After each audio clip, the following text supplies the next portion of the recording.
तो आज हम जो विमान स्थान का 8 चैप्टर है रोग भिषक जीतिए, तो इसमें हम पढ़ रहे हैं 751 पेज नंबर पे 33 नंबर श्लोक में हेतु के बारे में बोला गया।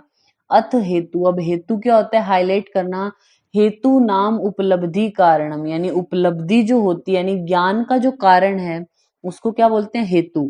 तत्, ये हेतु की उपलब्धि में कौन कारण है? प्रत्यक्ष, अनुमान, एति है और औपमेय। तो इनके ऊपर आप 1 2 3 4 यानी हेतु कितने प्रकार का बताया। अब हमारे जो आचार्य चरक है उन्होंने हेतु कितने प्रकार का बोल दिया? प्रत्यक्ष है, अनुमान है, एति है और औपमेय, ये 4 प्रकार का बोल दिया। आपको क्वेश्चन देखिए, अगर इस तरीके से देखें, अब आप इस चीज को रट लें कि हेतु नाम उपलब्धि कारण। आपसे हिंदी में पूछ लिया कि तत्व की उपलब्धि में कौन सा हेतु कारण नहीं है, इस तरीके से आपसे क्वेश्चन पूछ सकते हैं। आप चाहो तो लिख सकते हैं इसको, ताकि आपको याद रहे कि इस तरीके से भी पूछा जा सकता है।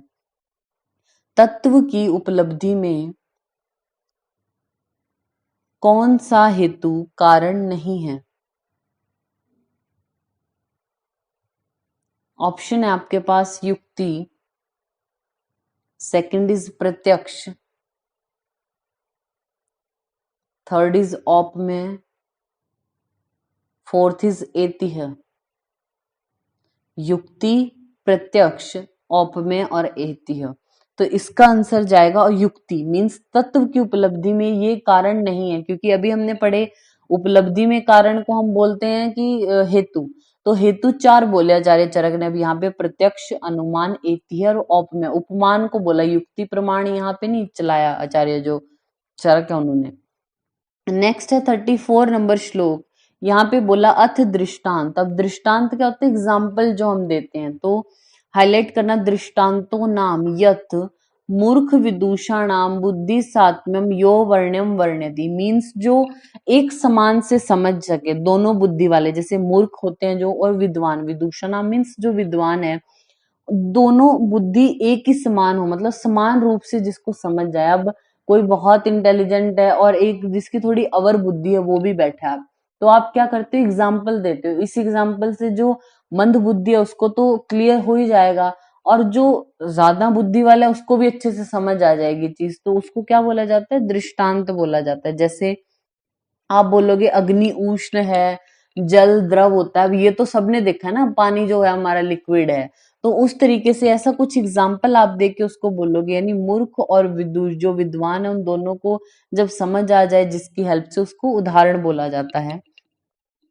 नेक्स्ट देखिए 35 नंबर श्लोक के नीचे है 36 नंबर श्लोक, इसी पेज पे लास्ट में उत्तर के बारे में बोला। यथ उत्तरम, उत्तरम नाम साधर्म्योपदिष्टे हेतु व धर्म्य वचनम व धर्म्योपदुष्टे वा हेतु साधर्म्य वचनम, मीन्स हेतु के समान धर्म के रहने पर भी विपरीत धर्म वाला हो, या विपरीत उपदेश करने पर समान धर्म वाले को उत्तर कहा जाता है। मतलब जैसे किसी ने कहा कि रोग के कारण जो वो समान धर्म वाले होते हैं, मीन्स शरीर में शीतलता लाने वाले रोगों का साधर्म्य कारण बर्फ या जो वो शीतल वायु का स्पर्श है। ऐसा कहने पर दूसरे कहें कि हेतु के वे धर्म्य रोग होते हैं, जैसे शरीर के अवयवों में दाह, गर्मी, सड़न, पाक होने के कारण के विपरीत बर्फ या शीतल वायु का स्पर्श होता है।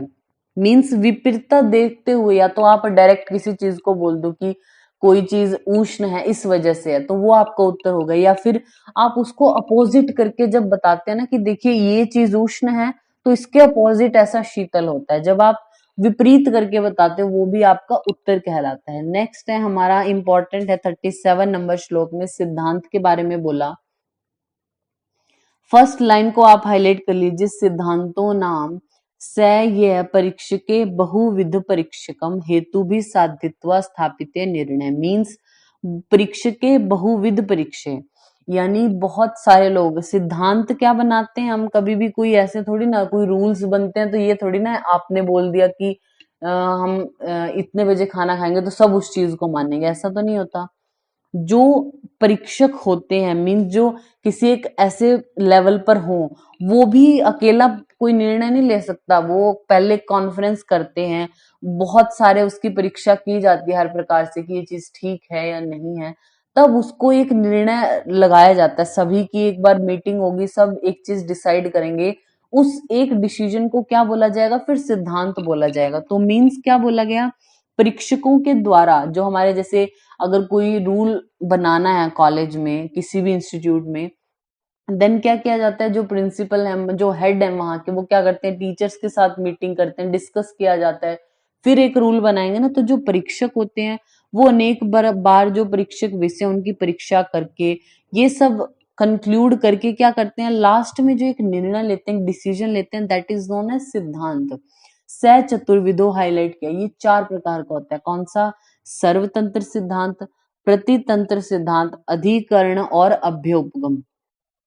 सर्वतंत्र का मतलब क्या होता है, जो सभी तंत्रों में मानना हो सिद्धांत। मीन्स जैसे रोगों के निदान तो होती हैं, कोई ना कोई कारण तो है ना रोगों की उत्पत्ति में, और व्याधियां भी होती हैं, उनके उपाय भी होते हैं, तो सब मानते हैं साध्य व्याधियों के उपाय होते हैं, तो सब बोलते हैं, ऐसा सभी शास्त्रों में लिखा हुआ है, दैट इज सर्वतंत्र सिद्धांत। तो आप जब थर्ड लाइन में पढ़ेंगे सर्वतंत्र सिद्धांत के बारे में, तो देखिए क्या लिखा, सर्वतंत्र सिद्धांतो नाम तस्मिन तस्मिन सर्वस्मिन ततत प्रसिद्धम, यानी जहां जहां भी है एक ही चीज प्रसिद्ध है। संति निदानानि, जैसे निदान होते हैं, संति व्याधि, व्याधियां होती हैं, संति सिद्धि उपाय, चिकित्सा के उपाय हैं, जो साध्य व्याधि उनकी चिकित्सा के उपाय, ये सब मानते हैं, दैट इज सर्वतंत्र सिद्धांत। नेक्स्ट, प्रतितंत्र सिद्धांतो नाम तस्मिन तस्मिन अनेक अस्मिन तंत्रे ततद प्रसिद्धम। मीन्स अलग अलग, प्रति का मतलब होता है एक के लिए आप यूज करते हैं ना, प्रतिदिन मीन्स डेली। तो प्रतितंत्र में क्या होता है, एक एक जो शास्त्र है उसमें वो चीज अलग अलग बोली गई है। जैसे अन्यत्रो अष्ट रसा षड अत्र, मीन्स आप बोलते हो कि 6 रस होते हैं, लेकिन कहीं तो 8 भी बोलते हैं। जैसे कॉन्फ्रेंस जब भी हमने पढ़ी संभाषा परिषद जिस भी जगह पे, तो बोला है ना रस विषयक संभाषा परिषद पढ़ी, तो कोई बोलता है 1 रस होता है, कोई बोलते हैं 8 होते हैं, कोई बोलते हैं 6 होते हैं। तो ये सभी सिद्धांत सभी शास्त्रों में अलग अलग बोले गए, दैट इज प्रतितंत्र सिद्धांत। फिर इससे नेक्स्ट लाइन में अधिकरण सिद्धांत के लिए बोला, ये जो श्लोक है हमारा उसकी 8th लाइन में देखना, अधिकरण सिद्धांतो नाम, और उसके नीचे एक लाइन है, नय मुक्तम कर अनुबंधिके कुरुते निष्प्रहित्वात्, इसको हाईलाइट करना, नय मुक्त कर्म अनुबंधिकम कुरुते निष्पृहत्वात्, इसको आप हाईलाइट कर लीजिए। ये आपको लाइन लिख के मिलेगी, ये कौन सा सिद्धांत है, अधिकरण। ये इसको आपने एक तरीके से याद रखना ही है इस लाइन को, कि अधिकरण सिद्धांत में इस लाइन का मतलब क्या है, कि जो मुक्त पुरुष होता है वो शुभ अशुभ फल देने वाले कार्यों को नहीं करता। मीन्स वह निष्काम होता है, जो मुक्त पुरुष है, जो हर चीज से मुक्त हो गया है, मीन्स कोई मोह ऐसा उसको है नहीं, तो वो कोई ऐसे काम नहीं करेगा जो चाहे शुभ या शुभ देते हो, मतलब निष्काम काम करता है वो, बिल्कुल ऐसा कोई काम नहीं करेगा जिससे उसको कोई, जो वो इन फ्यूचर वो और ज्यादा मोह में हो। तो ये क्या है, अधिकरण सिद्धांत के अकॉर्डिंग आप याद रखना। नेक्स्ट है अभिउपगम सिद्धांत, 37 नंबर श्लोक में बॉटम से 4th लाइन है जो, उसमें बोला अभिउपगम सिद्धांत के बारे में। फिर नीचे से 3rd लाइन में लास्ट में देखना, तद्यथा द्रव्य प्रधानम इति कृत्वा, हाईलाइट करना, गुण प्रधानम इति कृत्वा वक्ष्यामि, वीर्य प्रधानम इति कृत्वा, या फिर ये, तो ये 4 प्रकार का, यानी ये चौथा अभिउपगम बोला। अभिउपगम का मतलब क्या है, कि कभी तो किसी चीज को बोल देते हैं, कभी किसी चीज को बोल देते हैं, मतलब मान लिया उस टाइम पे, द्रव्य को प्रधान मानकर कहेंगे, फिर बोलते हैं गुण को प्रधान मानते हैं जी हम तो कोई कुछ बोल रहा है तो हर चीज मान ली, दैट इज अभ्युपगम। सर्वतंत्र मतलब हर जगह एक ही चीज है, कोई अलग नहीं बोलता, दैट इज सर्वतंत्र। प्रतितंत्र हर कोई अपना अपना चीज बोल रहा है, दैट इज प्रतितंत्र, हर एक तंत्र में अलग अलग है। अधिकरण में क्या है, कोई ऐसा मुक्त पुरुष है जो शुभ अशुभ कर्म नहीं करता। और जो हमारा अभ्युपगम क्या है, कभी कुछ बोल देते हैं, कभी कुछ, जो किसी ने बोल दिया वो मान लिया, जैसे द्रव्य प्रधान है, गुण को भी प्रधान मान लिया, जबकि होती तो एक ही चीज है ना, एक ही कंक्लूजन पे आना चाहिए, लेकिन जिसने जो बोला वो मान लिया, दैट इज अभ्युपगम। इंपॉर्टेंट है सिद्धांत वाला, याद रखना है आपको। नेक्स्ट हमारा आता है 38 नंबर श्लोक में, यहाँ पे बोला अथ शब्द है। शब्द क्या होता है, शब्दों नाम वर्ण समन्वय को आप हाईलाइट कर सकते हैं। वर्णों, वर्ण जब मिलते हैं उससे शब्द बनता है ना एक, स चतुर्विदो, वो 4 प्रकार का होता है शब्द। कौन सा, दृष्टार्थ, अदृष्टार्थ, सत्य और अनृत। दृष्टार्थ मीन्स जो आपने देखा है चीज, जो आप बोल रहे हो वो चीज आपने एक्चुअली देखी है, दैट इज दृष्टार्थ। अदृष्टार्थ का मतलब मीन्स जो आप बोल रहे हो वो सच हो सकता है, नो डाउट, बट वो आपने देखा नहीं है कभी, दिस इज अदृष्टार्थ। नेक्स्ट आता है सत्य, मीन्स जो ट्रू है, और अनृत मीन्स जो फॉल्स है, झूठा है जो। तो सेकेंड लाइन में दृष्टार्थ के लिए क्या बोला, दृष्टार्थो नाम त्रिभी दोषे भी दोषा प्रकुप्यन्ति षड्भी उपक्रमे प्रशमित्वा। ये होता है, आपने देखी है चीजें, तीन प्रकार के हेतु हैं जिनसे दोष प्रकुपित होते हैं, मीन्स जो हमारे असात्व इंद्रियात प्रज्ञा अपराध या परिणाम है उनसे दोष प्रकुपित होंगे। 6 उपक्रम जो होते हैं हमारे लंघन बृहण आदि, जो 6 पढ़ते हैं हम, उन उपक्रमों से शांत हो जाएंगे, ये आपने देखा भी है, ऐसा होता है एक्चुअल में। फिर थर्ड लाइन में लास्ट में देखना अदृष्टार्थ, पुनः अस्ति प्रेत्य भावे अस्ति मोक्षम इति, मीन्स इसमें क्या होता है, जैसे मरने के बाद पुनः जन्म होता है या मोक्ष प्राप्ति होती है, ये आप पढ़ते हैं, होता भी होगा, लेकिन क्या आप लोगों ने देखा है? ऐसा नहीं देखा, दैट इज अदृष्टार्थ। फिर आता है हमारा फोर्थ लाइन में सत्य के लिए क्या बोला, सत्यो नाम यथार्थ भूत है, मीन्स जो यथार्थ है, जो एक्चुअली बिल्कुल सही है, दैट इज सत्य। तो संति आयुर्वेद उपदेश है, जैसे आयुर्वेद के उपदेश बिल्कुल एग्जैक्ट ऐसे ही हैं, कहे हुए हैं। संति सिद्धि उपाय, यानी चिकित्सा के जो उपाय हैं, साध्य रोगों के उपाय, ये सच बात है। फिर बोलते हैं सत्य विपर्य अनृत, सत्य के उल्टा क्या होता है, झूठ बोलना। तो आपको देखिए बिल्कुल एग्जैक्ट आपसे पूछेंगे शब्द कितने प्रकार का, तो याद रखना है यहां से पूछा गया है शब्द, 4 प्रकार का, दृष्टार्थ, अदृष्टार्थ, सत्य और अनृत। फिर आपको बोलेंगे कि व्याधियां 3 प्रकार के हेतुओं से उत्पन्न होती हैं और 6 प्रकार से उसका शमन हो जाता है, तो ये कौन सा शब्द है, दैट इज दृष्टार्थ। की एग्जाम्पल आपने याद रखने हैं इनके, जैसे आपको बोलेंगे अस्थि प्रेत्य भाव, ये कौन सा शब्द है, तो ये अदृष्टार्थ, आपने नहीं देखा। फिर बोलेंगे संति आयुर्वेद उपदेशा, संति सिद्धि उपाया, ये कौन सा शब्द है, तो ये सत्य है, याद रखना है आपको।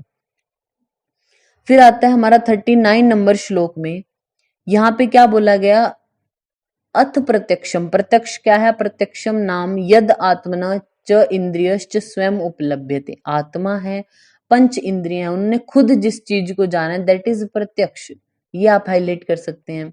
नेक्स्ट आता है 40 नंबर श्लोक में, अनुमान क्या होता है, अनुमानम नाम तर्को युक्ति उपेक्षा, यानी जो युक्ति की उपेक्षा करे उसको बोलते हैं अनुमान। जैसे अग्नि जर्ण शक्तिया परीक्षित, जर्ण शक्ति से कितना वो पचार है उसकी अग्नि का पता चला लिया, दैट इज अनुमान। फिर आता है हमारा 41 नंबर श्लोक, पेज नंबर 754। 41 में क्या बोला, अथ एतिह, एतिह के लिए क्या बोले, एतिह नाम आपदोपदेश वेद आदि, जो वेद आदि हैं हमारे, जो पुराण, जो भी ग्रंथ हैं आदि, इन सबको क्या बोला गया, एतिह बोलते हैं। नेक्स्ट आता है 42 में, बोलते हैं औपम्य, उपमान क्या होता है, औपम्यम नाम यद अन्येन अन्यस्य सादृश्यम अधिकृत प्रकाशनम, मीन्स जब आप किसी को किसी चीज का सादृश्य देकर जो है वो किसी चीज को स्पष्ट करते हो, मीन्स आपने क्या बोला कि जो दंडलसक होता है उसमें मनुष्य डंडे के समान जकड़ जाता है। अब आप बोलेंगे कि मनुष्य जकड़ जाता है, अब उस सामने वाले को नहीं पता किस तरीके से आप बोल रहे हो, आप बोलते हो डंडे के जैसे, बिल्कुल स्ट्रेट ऐसे हो जाएगा बिल्कुल, तो आपने किसी चीज का क्या दिया उसको, साधर्म्य दिया, मीन्स उपमा देके बोला। जैसे आप बोलोगे धनु स्तंभ जो होता है ना, उसमें धनु जो होता है, धनुष होता है, उसके जैसे मनुष्य का शरीर हो जाता है, ठीक है। तो ये धनुष की क्या दी, उपमा दी गई उसको, दैट इज उपमान प्रमाण, यानी उपमान बोला जाता है उसको। तो ये आपको ध्यान रखना है कि यद अन्येन अन्यस्य सादृश्यम अधिकृतम प्रकाशनम, दैट इज औपम्य के बारे में बोला। फिर आता है हमारा 43 में संशय। संशय क्या होता है, जब संदेह युक्त, डाउट हो जब, आप उसको संशय बोलते हैं। फिर आता है हमारा 44 में हाईलाइट करना, अथ प्रयोजनम, प्रयोजनम नाम यद अर्थम आरंभ्यति आरंभ, प्रयोजन क्या है, जिस वजह से आपने कार्य शुरू किया, मीन्स जैसे अब आपने पढ़ना शुरू किया तो आपका क्या उद्देश्य है, आपका क्या प्रयोजन है, कि आपको जो AIPGT है उसमें अच्छा स्कोर करना है, आपको अपना जो भी एम है उसको अचीव करना है, तो ये आपका क्या हो गया, प्रयोजन हो गया, जिसकी वजह से आपने कोई कार्य शुरू किया, दैट इज प्रयोजन। फिर 45 नंबर श्लोक में अथ स्वभिचारम, स्वभिचारम नाम यद व्यभिचार है, यानी जिसका व्यभिचार हो, यानी निश्चित रूप से किसी एक बात को जो ना बतावे, कभी तो कोई बात बोल रहा है कभी कोई, दैट इज स्वभिचार उसको बोला जाता है। नेक्स्ट है हमारा 755 नंबर पेज पे, आप देखिए क्या लिखा है, विमर्श में हेत्वाभास करके लिखा है ना, हेत्वाभास को हाईलाइट करके इसके ऊपर लिख लीजिए 5 टाइप्स। हेत्वाभास 5 तरह का यहाँ पे बोला गया। कौन सा है? न्याय दर्शन में बोला स्वभिचार, विरुद्ध, सत प्रतिपक्ष, असिद्ध और बाधित, ये हेत्वाभास 5 प्रकार का बोला गया। नेक्स्ट हमारा आता है 46 नंबर चैप्टर में, 46 नंबर जो श्लोक है उसमें हाईलाइट करना, अथ जिज्ञासा, जिज्ञासा नाम परीक्षा, परीक्षा का नाम होता है जिज्ञासा, ये आपने हाईलाइट किया। फिर आता है 47 नंबर श्लोक, अथ व्यवसाय, व्यवसायो नाम निश्चय को हाईलाइट कर लेना, निश्चय, व्यवसायो नाम निश्चय को आपने हाईलाइट किया। फिर आता है हमारा 48 नंबर श्लोक, 48 में हाईलाइट करना, अर्थ प्राप्ति क्या होता है? अर्थ प्राप्ति नाम यत्र अनेन उक्तम अपरस्य अर्थस्य अनुक्तस्य अपि सिद्धम, मीन्स आपने कोई एक चीज बोली, दूसरी चीज आपने कही नहीं, लेकिन एक के बोलने पे दूसरी आपको क्लियर होगी, दैट इज अर्थ प्राप्ति, दूसरी चीज का भी आपको अर्थ पता चल गया। जैसे आपको कोई अगर बोले यह रोग अपतर्पण साध्य नहीं है, इससे आपको क्या पता चला? अपतर्पण साध्य नहीं है मीन्स संतर्पण से साध्य होगा, जबकि उसने कहा तो नहीं ना ऐसा। तो एक चीज के बोलने से दूसरी चीज का आपको अर्थ पता चल गया, दैट इज अर्थ प्राप्ति। नेक्स्ट हमारा आता है 49 नंबर जो श्लोक है 49, उसमें क्या बोला गया? अत संभव है यो यत संभवती स तस्य संभव है, यानी जिसकी उत्पत्ति जहां से संभव है उसको क्या बोला जाता है? संभव बोला जाता है। फिर है हमारा 50 नंबर श्लोक, 50 नंबर श्लोक में हाईलाइट करना, अनुयोज्यो नाम यद वाक्य दोष युक्तम, अनुयोज्य वर्ड है, देखिए इसमें आधा जो है दोष युक्त हो गया ना, ये मीन्स आधा है ना, कोई चीज कट गई, दोष युक्त है, यानी जब वाक्य आपका दोष युक्त हो उसको अनुयोज्य कहा जाता है। फिर है हमारा 52 नंबर श्लोक, 52 में लास्ट लाइन में देखना, को हेतु इति यह सो अनुयोग्य को हाईलाइट कीजिए। लास्ट लाइन 52 नंबर श्लोक जहां पे लिखा होता है ना, उससे आगे देखो 3-4 वर्ड हैं, को हेतु इत्यह सो अनुयोग्य, आपको वर्ड आएगा को हेतु इति अह, या फिर प्रतिज्ञा में हेतु पूछने वाले को क्या कहते हैं? तो अनुयोग उसको बोला जाता है। 52 है जो, उसको हिंदी में भी हाईलाइट करना 4th लाइन में, प्रतिज्ञा में हेतु पूछने वाले को, मीन्स आपने कोई प्रतिज्ञा की थी, जैसे आपने कल पढ़ा था प्रतिज्ञा क्या होती है? जो आपने जिस चीज को जो स्थापना करनी है जिसकी, तो आप क्या बोलते हो? पुरुष नित्य, ये आपने प्रतिज्ञा ले ली। तो प्रतिज्ञा में जब आपसे कोई हेतु पूछेगा, मीन्स अगर मैं पूछूं आपने यही क्यों प्रतिज्ञा की, दैट इज अनुयोग उसको हम बोलते हैं। फिर हमारा आता है 53 नंबर में प्रत्यानुयोग के बारे में बोला गया, ये आपको नहीं पढ़ना। नेक्स्ट है हमारा 54 नंबर श्लोक, 54 में बताया गया वाक्य दोष के बारे में, तो वाक्य दोषम नाम खलु अस्मिन अर्थे न्यून, अधिक, अनर्थ, अपार्थ और विरुद्ध, 5 होते हैं। वाक्य दोष के आगे लिख लेना 5, वाक्य दोष, किसी भी वाक्य में दोष 5 तरीके से हो सकता है, ठीक है। न्यून का मतलब क्या होता है? कोई एक चीज कम हो, ठीक है। अधिक का मतलब कोई और ज्यादा चीज अधिक हो गई हो, कोई चीज बढ़ गई है। अनर्थ का मतलब कुछ है ही नहीं उसका, मतलब जो आप बोल रहे हो कोई अर्थ ही नहीं है उसका। अपार्थ का मतलब क्या होता है कि अलग अलग तो किसी चीज का मतलब है, लेकिन साथ में आपने लिख दिया तो कोई मतलब नहीं बना। विरुद्ध का मतलब जो है ही विरुद्ध है किसी चीज के, जैसे अगर हम आपको अभी ऐसे समझा रहे हैं, अभी श्लोक में भी देखेंगे हम इस चीज को। न्यून है, जैसे हम आपको बोलते हैं कि अगर किसी चीज की आपको स्थापना करनी है तो आपके पास पंचाव्य वाक्य होने चाहिए, मीन्स प्रतिज्ञा, हेतु, धारण, उपनयन, निगमन, ये 5 चीजें होनी चाहिए। लेकिन अगर इनमें से कोई एक ना हो, प्रतिज्ञा ही आपने नहीं की, तो क्या आप हेतु समझाओगे किसी को? ना, तो ये एक वाक्य दोष हो गया ना, दैट इज न्यून। अधिक का मतलब क्या होता है, जब आप कोई चीज रिपीट कर रहे हो, जैसे आप बोल रहे हो भैषज औषध साधन, तो ये क्या इसी के तो सिनोनिम्स हैं, एक ही चीज तो बार बार बोल रहे हो, दैट इज ये भी वाक्य दोष युक्त हो सकता है, तो ये अधिक होता है। अनर्थ का मतलब क्या हो गया, जैसे आपने बोला क ट च, इस तरीके से कोई भी एक आप वर्ड बोल रहे हो, उसका कोई मतलब थोड़ी है, उससे वर्ड बनते हैं, उससे एक शब्द बनेगा, फिर उसका कुछ अर्थ निकलता है, अकेले तो ये अनर्थ है ना, तो दैट इज अनर्थ। अपार्थ क्या होता है, मीन्स जैसे आपने बोला चक्र, इसका मतलब होता है, फिर आता है नक्र, उसका भी मतलब होता है, लेकिन जब आप ऐसे लिख लो ये तो चक्र नक्र है, तो उसका मतलब आपके सेंटेंस का कोई मतलब नहीं हो ना वहां पे। जैसे आप बोलोगे रात बेरात, इस तरीके से, यानी कोई भी ऐसी चीज मतलब जिनका अलग अलग तो मतलब है, लेकिन आपने इकट्ठे जब उनको बोला तब उनका कोई मतलब ही नहीं निकला, दैट इज अपार्थ। फिर आता है हमारा विरुद्ध। विरुद्ध हमारा क्या होता है, जो दृष्टांत सिद्धांत या समय के विरुद्ध ऑपोजिट हो। तो आप देखिए सेकेंड लाइन लास्ट में न्यून के बारे में क्या बोला, 54 नंबर श्लोक में, न्यून प्रतिज्ञा हेतु धारण उपनय निगमन अन्य तम अपि न्यूनम न्यूनम भवति, इनमें से कोई ना कोई न्यून हो, दैट इज न्यून। फिर फोर्थ लाइन में बोला बिल्कुल मिड में वर्ड है अथ अधिकम। अधिकम क्या होता है, न्यून विपरीतम, जो न्यून के विपरीत है। इसमें आप देखना दो लाइन छोड़ के,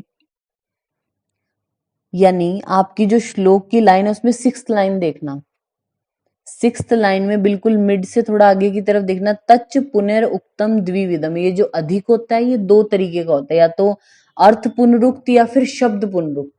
अर्थ पुनरुक्त का मतलब जब सिनोनिम्स दिए गए हो किसी चीज के, जैसे आगे लिखा है ना, भैषजम औषधम साधनम इति। द्विविध यानी अर्थ पुनरुक्त मीन्स अर्थ में अर्थ दिए होंगे, यानी उनके अर्थ इक्वल होंगे, सिनोनिम्स होंगे, जैसे भैषज औषधम साधनम इति। शब्द पुनरुक्त क्या होता है, जब आप एक ही शब्द रिपीट कर रहे हो, भैषज भैषज भैषज, तीन चार बार लिख दिया, कोई मतलब थोड़ी है उस चीज का, दैट इज अ शब्द पुनरुक्त। उसके आगे लिखा अनर्थ क्या होता है, अनर्थकम नाम यद वचनम अक्षर ग्राम मात्र में च, यानी पंचवर्ग जैसे होते हैं हमारे क च, यही लिख दिए, ये क्या है, हमारे केवल अक्षर का समुदाय है, जैसे कै ख ग ऐसे लिख दिए, कोई मतलब नहीं है उनका, दैट इज अनर्थ। नेक्स्ट लाइन में अपार्थ के लिए क्या बोला, अपार्थकम नाम यद अर्थम वच परस्पेण असंयुजो अनर्थकम, यानी जब परस्पर वो असंयुज थे, उनको जोड़ा नहीं था, तब तो उनका अर्थ था, लेकिन फिर अनर्थ हो गया, जैसे चक्र नक्र वज्र वज्र, ये लाइन आपको लिख दी, हर किसी का मतलब है, चक्र का भी मतलब है, नक्र का भी, वंश का भी, वज्र का भी, इन सब का मतलब है, लेकिन इकट्ठे लिख दिया तो कोई सेंटेंस थोड़ी ना बनाई ये चीज, दैट इज अपार्थ। फिर बोलते हैं विरुद्ध नाम यद दृष्टांत सिद्धांत समय विरुद्ध, हाईलाइट कर लीजिए इसको, 54 श्लोक नंबर है जो नीचे से आपकी फिफ्थ लाइन लास्ट में, विरुद्ध तीन प्रकार का होता है, कौन सा विरुद्ध, दृष्टांत विरुद्ध, सिद्धांत विरुद्ध और समय विरुद्ध। दृष्टांत और सिद्धांत के बारे में हम पढ़ चुके हैं। समय पुनः त्रिविधा को आपने हाईलाइट किया, टाइम जो होता है वो तीन प्रकार का यहाँ पे बोला, कौन सा, यथा आयुर्वेदिक समय हाईलाइट कर लीजिए, एक तो आयुर्वेदिक समय, एक याज्ञिक समय और मोक्ष शास्त्रिक समय होता है। आयुर्वेदिक समय क्या, चतुष्पाद भैषजम इति, यानी चतुष्पाद और भैषज को जो बता रहा है वो आयुर्वेदिक समय है। याज्ञिक समय मतलब आलम्भ यजमाने पाशव इति, मीन्स जब पशुओं की बलि आदि दिया जाता है ना यज्ञ आदि में, तो दैट इज याज्ञिक समय। मोक्ष शास्त्रिकम सर्वभूतेषु अहिंसकम इति, जब मतलब सभी जो प्राणी हैं उन पे अहिंसा, हिंसा नहीं करनी उसके साथ, वो मोक्ष शास्त्रिक समय था। तो आपसे पूछ सकते हैं समय या विरुद्ध कितने प्रकार का, तो तीन, दृष्टांत सिद्धांत और समय विरुद्ध। समय भी तीन प्रकार का, आयुर्वेदिक, याज्ञिक और मोक्ष शास्त्रिक समय। नेक्स्ट हमारा आता है 55 नंबर श्लोक में, देखिए 55, इसकी हेडिंग है वाक्य प्रशंसा, हिंदी में ही आप देख सकते हैं, वाक्य प्रशंसा मीन्स जब वाक्य दोष युक्त ना हो तभी तो आप किसी की प्रशंसा करते हैं। नेक्स्ट हमारा आता है 56 नंबर श्लोक, 56, अथ छलम छलम नाम परिशठम अर्थाभासम अनर्थकम वाग वास्तु वस्तु मात्र में, मीन्स जो वाक्य परिशठ हो, मीन्स ठगने वाले हैं, अर्थाभासम अर्थ का आभास कराने बट उनका कोई अर्थ नहीं है, और अनर्थ है, निष्प्रयोजन है। वाग वास्त्र में मीन्स आपको सिर्फ वो बातों में फंसा रहे हैं, ऐसा कुछ है नहीं, दैट इज छल, उसको बोला जाता है छल। और ये दो प्रकार का होता है, तत्र द्विविध, हाईलाइट किया आपने, वाग छल और सामान्य छल, ये आपने हाईलाइट किया, दो प्रकार का होता है छल, वाग छल और सामान्य छल। फिर है हमारा राइट पेज 759 जो पेज नंबर है, इसमें विमर्श लिखा हुआ है ना, विमर्श की 5th लाइन में आप देखिए, विमर्श की 5th लाइन में यह 3 प्रकार का छल की बात की गई है, यहाँ पे छल 3 प्रकार का, वाक, सामान्य और उपचार छल। ये इसके आगे एरो करके लिख लीजिए, न्याय दर्शन। चरक बोलते हैं छल 2 प्रकार का, वाक छल और सामान्य छल, लेकिन जो न्याय दर्शन है वो बोलते हैं 3 प्रकार का होता है, वाक छल, सामान्य और उपचार छल। नेक्स्ट है हमारा 57 नंबर जो श्लोक है 57, उसमें फर्स्ट लाइन में हाईलाइट करना अथ अहेतु, ये अथा हेतु करके साथ करके लिख दिया ना, तो इसका मतलब है अथ अहेतु, अहेतु 3 प्रकार का, हेतु नाम प्रकरण सम, संशय सम और वर्ण्य सम। तो आप इसके ऊपर लिख लीजिए प्रसव, प्र स और व, यानी अहेतु 3 प्रकार का कौन सा, प्रसव मीन्स प्र मतलब प्रकरण सम, स से संशय और व से वर्ण्य सम। अहेतु 3 प्रकार का, हेतु की उपलब्धि में 4 कारण है, वो हमने पढ़ लिए। नेक्स्ट हमारा आता है 58 नंबर श्लोक। 58 में देखिए क्या बोला, यथा अतीत कालम, अतीत कालम नाम यत पूर्वम वाच्यम तद पश्चात उच्यते, मीन्स जो पहले कहना चाहिए उसे बाद में कहा गया, दैट इज क्या हो गया, वो अतीत काल में हो गया ना, जो पहले कहना चाहिए था आपने, अब आप कह रहे हो, टाइम बीत गया जब, दैट इज अतीत काल। 59 में हाईलाइट करना उपलम्भो नाम हेतु दोष वचनम, हेतु में दोषों को देखना उपलम्भ्य बोला जाता है, हाईलाइट किया आपने, उपलम्भो नाम हेतु दोष वचनम। फिर है 60 नंबर श्लोक में परिहार को हाईलाइट किया, परिहारो नाम तस्यैव दोष वचनस्य परिहरणम। फिर लास्ट इसमें हमारा बताया गया, सॉरी लास्ट मीन्स इस श्लोक में, मतलब इस पेज पे 61 में प्रतिज्ञा हानि के बारे में, तो हिंदी में आप देख सकते हैं, पहले की हुई प्रतिज्ञा को परास्त होने पर त्याग देना, मीन्स आपने क्या डिसाइड किया था, पुरुष जो होता है वो हमारा नित्य है, लेकिन आपने पूरी डिबेट की, लेकिन कोई भी किसी भी तरीके के आपने डिबेट में जो यूज करते हैं टर्म्स वो सब यूज की, लेकिन आप उस चीज को सिद्ध नहीं कर पाए, तो आपने क्या किया, उस प्रतिज्ञा को एंड में आके छोड़ दिया, मीन्स ठीक है सॉरी ऐसा नहीं होता, दैट इज प्रतिज्ञा हानि। नेक्स्ट हमारा आता है 62 नंबर श्लोक, अभ्यनुज्ञा क्या होता है, अभ्यनुज्ञा नाम स य इष्ट निष्ठ अभ्युपगम, मतलब जो इष्ट है या निष्ठ है, मतलब जो आपको अच्छा लगे चाहे ना लगे आपको सब स्वीकार है, दैट इज अभ्यनुज्ञा। फिर हमारा आता है 63 में, 63 में हाईलाइट करना, लास्ट में लिखा है प्रकृति हेतवे वाचो यद विकृत हेतुम आह, ये लिख के आई थी लाइन, एनआईए में एक बार क्वेश्चन पूछा गया था, ये किसके लिए कही गई, हेतुआंतर के लिए कहा गया, मतलब हेतु कहना चाहिए वहां विकृत हेतु कह दिया, जहां पे नॉर्मली कोई चीज बोलनी चाहिए वहां पे कुछ उल्टा उसका बोल दिया, दैट इज हेतुआंतर। नेक्स्ट है हमारा 64 नंबर श्लोक में अर्थांतर क्या होता है, अर्थांतरम नाम अस्मिन वक्तव्य अपरम यद अह, यानी एक विषय का कहना उचित हो वहां दूसरा विषय कहना अर्थांतर कहा गया, मीन्स जहां ज्वर का लक्षण कहना है वहां प्रमेय का कह दिया, अर्थ ही चेंज हो गया ना उस चीज का, दैट इज अर्थांतर। फिर हमारा आता है 65 में आप हाईलाइट करना, अथ निग्रह स्थानम नाम पराजय प्राप्ति को हाईलाइट किया, पराजय प्राप्ति, पराजय को प्राप्त कर लेना क्या होता है, निग्रह स्थान। जहां पे लिखा है ना इसकी तरफ बॉटम की तरफ एरो करके लिख लीजिए, आयुर्वेद में 15 निग्रह स्थान, आयुर्वेद में 15 निग्रह स्थान बताए।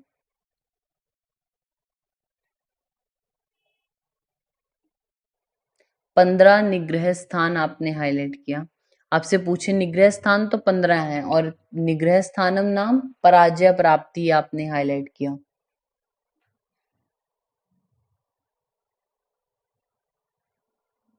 नेक्स्ट हमारा आता है, आप आइए 764 पेज नंबर पे, 764 यहाँ पे बिल्कुल मिड में एक हेडिंग लिखी है दशविध परीक्षे भाव करके। तो दशविध परीक्षे भाव कौन से होते हैं? 10 पॉइंट्स फॉर इन्वेस्टिगेशन। आप इसको हिंदी में देखिए, सेकेंड लाइन में हाईलाइट कर सकते हैं इन वर्ड्स को।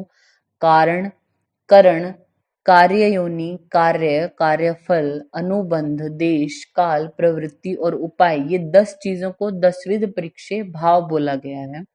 सबसे पहले 69 नंबर श्लोक में यहाँ पे बोला गया कारण के बारे में। हाईलाइट करना, तत्र कारणम नाम तद यत करोति स एव हेतु स कर्ता। मीन्स जो हेतु है, जो कारण, हेतु हम कारण को ही तो बोलते हैं, और जो करता है, जो किसी चीज को कर रहा है। अब आप चिकित्सक की, अगर हम डॉक्टर हैं तो हम तो किस कार्य की बात करेंगे? ट्रीटमेंट की ना। तो जो ट्रीटमेंट कर रहा है, जो हेतु है ट्रीटमेंट, वो कौन है? वैद्य ही तो है, डॉक्टर तो है। तो डॉक्टर जो हो गया वैद्य है, हेतु है, इसको कारण भी बोलते हैं। तो ये जो वर्ड लिखा है ना कारण, इससे आगे की तरफ आप करके लिख लेना भिषक, हेतु और कर्ता। यानी कारण के और पर्याय क्या है? भिषक भी है, यानी जो डॉक्टर होता है उसको बोलते हैं हम कारण। वही हेतु है, वही कर्ता होता है। तो आपने कारण के आगे एरो करके लिख लीजिए आप भिषक, हेतु और कारण, कर्ता। नेक्स्ट है हमारा 70 नंबर श्लोक। इसमें बोला गया करण के बारे में। कर्णम पुनस्तद यद उपकरणायोपकल्पते। मीन्स जो क्या करता है? साधनो स्वरूप जो होता है। करण मीन्स उपकरण, से याद रखना आप, करण उपकरण, इंस्ट्रूमेंट्स जो आप यूज करते हैं। कर कार्यो अभिनिवृत्ति, कार्य की अभिनिवृत्ति, यानी कार्य में जो साधन है ना, जो आप यूज करें, जिसकी आप हेल्प ले रहे हैं। कर्ता ऑब्वियसली डॉक्टर ने करनी है ट्रीटमेंट, लेकिन क्या बिना औषधियों के डॉक्टर ट्रीट कर पाएगा आपको? कोई तो चीज यूज करेंगे ना अपने इंस्ट्रूमेंट के तौर, इंस्ट्रूमेंट यूज करें। सर्जरी कर रहे हैं तो जैसे शस्त्र है, यंत्र है, उनका प्रयोग कर रहे हैं। अगर आपको ओरल रूट से मेडिसिन दे रहे हैं तो वो मेडिसिन एक साधन तो है ना उनका, कोई काम करने के लिए। दैट इज करण। तो करण के आगे आप एरो करके लिख लीजिए भैषज। करण किसको बोलते हैं? भैषज को। फिर लिखिए उपकरण। भैषज भी बोलते हैं, मतलब ड्रग्स जो है वो भी, मेडिसिन मीन्स। और उपकरण यानी इंस्ट्रूमेंट, वो भी हमारे क्या होते हैं? करण होते हैं। फिर आता है 71 नंबर श्लोक में। इसमें बोला गया कार्य योनिस्तु से या विकिर्यमाणम कार्यत्वम आपद्यते। यानी उसे कहते हैं, कार्य योनि बोलते हैं जो भिन्न भिन्न परिवर्तनों को प्राप्त होते हुए कार्य रूप में परिणित होती है। कार्य योनि क्या है? मीन्स आपने कार्य शुरू क्यों किया? डॉक्टर ने ट्रीटमेंट करना शुरू क्यों किया? क्योंकि जो रोगी आपका, जो पेशेंट आपके पास है, उसको क्या होगी? व्याधि होगी। व्याधियां क्यों होती हैं? धातु विषमता की वजह से। तो कार्य योनि क्या हो गया? कार्य योनि के आगे एरो करके लिख लीजिए, 3 वर्ड हम आपको लिखवाएंगे। धातु वैषम्य, धातु वैषम्य, विकीर्यमाणा। विकीर्यमाणा मीन्स कोई चीज परिवर्तन हुई है, चेंज हुई है उसकी बॉडी में। विकीर्यमाणा, धातु वैषम्य या विकार आगम।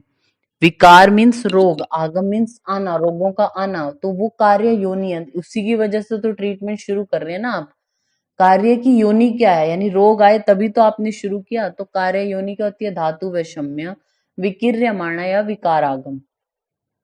नेक्स्ट है 72 नंबर श्लोक में कार्य तू तद तद यस्य अभिनिवृत्ति अभिसंधायम कर्ता प्रवर्तते। मीन्स जिसके प्रयोजन से कर्ता क्रिया में लगता है। कार्य आपको क्या करना है? डॉक्टर को क्या करना है? उसकी जो धातुएं विकृत हुई थी उनको ट्रीट करना है ना, उनको नॉर्मल लेके आना है। तो ये आपका कार्य है। इसी को बेस रखते हुए आप अपना कोई कार्य कर रहे हो ना, तो आप कार्य के आगे एरो करके लिख लीजिए धातु सात में। आपको उसकी धातुएं सम करनी है। धातु सात में विकार उपशम, यानी विकारों का उपशमन करना, शमन करना विकारों को। और लिखिए अभिनिवृत्ति अभिसंधाय। अभिनिवृत्ति, निवृत्ति करनी है आपने किसी चीज की। जो विकार आए थे, जो परिवर्तन आए थे, उसको क्या करना है? निवृत्त करना है, यानी रोगों से मुक्त करना है पेशेंट को। तो वो आपका कार्य है। नेक्स्ट आता है हमारा 73 में। क्या बोला? कार्य फल पुनस्तद यद प्रयोजना कार्य अभिनिवृत्तिर इष्यते, मीन्स जिस प्रयोजन के लिए कार्य यूज किया गया, शुरू किया गया, उसको बोलते हैं कार्यफल। आपने ट्रीटमेंट क्यों शुरू किया? ताकि वो पेशेंट स्वस्थ हो जाए, हेल्दी हो जाए। तो कार्यफल क्या होगा आपका? सुखावाप्ति। आप कार्यफल के आगे एरो करके लिखिए सुखावाप्ति होना उसको। और मन शरीर बुद्धि इंद्रिय तुष्टि, लिखिए कार्यफल में ही आप मन शरीर बुद्धि इंद्रिय तुष्टि।